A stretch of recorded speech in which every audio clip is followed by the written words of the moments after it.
According to reports, young black males are 3 times more likely to be killed by white males than white males by police. So imagine your child or loved one is pulled over by an officer. You are concerned. Are you going to be concerned about what they may say or how they will respond to the police? Dr. Geoffrey Mount Varner, a Harvard graduate, board-certified emergency physician, and also father, uses real emergency department stories, experiences, and interviews in his new book, Home Alive, to offer strategies that will save lives. He shared a few of those with me. Dr. Geoffrey, thank you for joining us today. I imagine as an ER doctor, you have a son as well, is that right? Has this led you to create these rules of how you interact with police? Well, first, thank you very much for having me on the show. But having a son, a daughter, being an uncle, a son, absolutely led me to writing this book about how to get young people home as it relates to interacting with the police. Absolutely. So I know you have 3 rules for us today, starting with making the officer feel safe. Why is this important? Yeah, because at the end of the day, no matter how you slice it, there is a problem.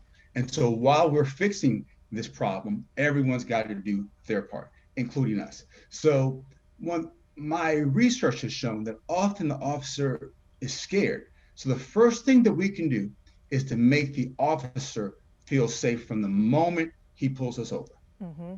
That makes sense. You know, we always see it from we're terrified, what did we do wrong? But you don't think of both ways there. You also have mentioned that when you are pulled over, everyone that's in the car is getting pulled over. How do you teach your son and your daughter about, okay, we've got to, make sure everyone's on board?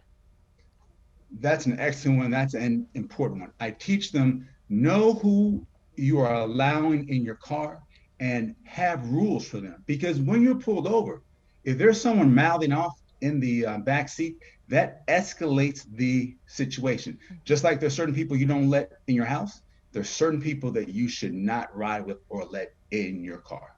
Does that go for who they get in the car with as well, like who is driving if they're a passenger?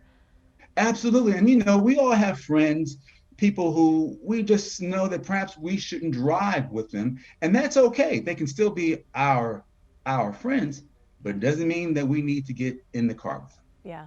Okay. And then your third rule is not to protest during a stop. I know you've done thousands of hours of research on this one. Yeah.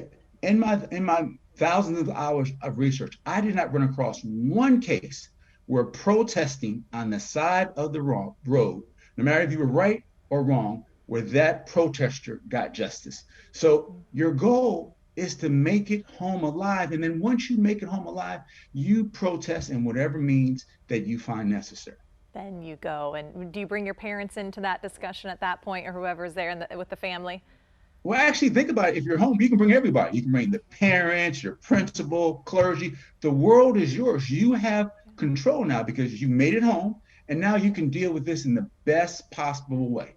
Right, right. And you still have your life. I know this is such an important topic, especially over what we have seen this last year. Have you seen this helping? I have seen it helping, but I've seen an overriding principle is that we're all here to change the world. Why? Because the world needs to be changed, and it's the right thing to do. So everyone of all races and colors have their role in creating or in fixing this American crisis. Yeah, I'm glad you said that. We do all have a part to play in this. So thank you for what you're doing, Dr. Geoffrey, and coming on to talk about it with us today. Thank you very much for having me. And for more tips, you can get Dr. Geoffrey's ebook, Home Alive, on Amazon. And also to get more information, you can follow him by visiting his website, drsavinglives.com.